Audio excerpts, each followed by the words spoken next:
Welcome to Money Matters with Veronica Conway. Welcome to the Money Gym. I'm Veronica Conway, your money coach.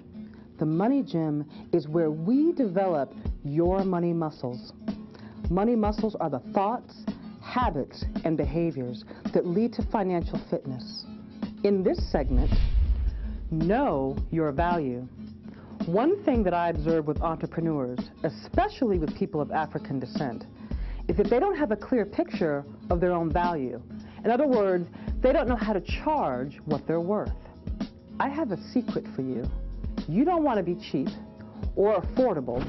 You want to be valuable. You want to be able to clearly articulate your goods and services in terms of the benefits that the customer gets from utilizing you over your competitor. If I charge $10,000 for my consulting services and it yields you $75,000, and I didn't just cost you money, I just made you money. My fees were an investment in a profitable outcome for you and your business, which is worth it to you as a client. It's money in the bank. You can also set this up as a revenue share. If your client is short of cash, then set up your fees on a contingency basis based on performance. Many movie stars have gotten wealthy, not from taking a large fee on the front end, but taking a percentage of back-end profits. You must be able to quantify the return on investment that your products and services provide, whether it's time or money.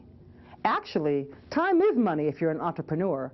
Also, know the value of your own time. I once coached an entrepreneur about how he was spending his time.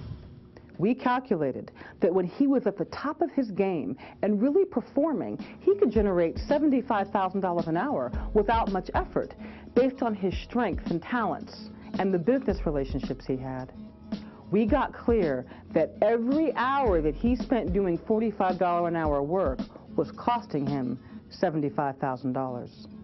That was the opportunity cost of him not knowing his value. I also coached a CEO who was capable of generating $250,000 per hour when she was on her game. And every time she climbed down her organization chart, she was missing the opportunity to create $250,000. So if she was really doing the job of the HR director by getting unnecessarily involved in personnel issues, she was spending time doing $70,000 a year activities instead of focusing on $250,000 income generation. Sit down and quantify your value in terms of the outcomes that you've created, in terms of what you could generate if your time was optimized, and if you were delegating lower cost activities.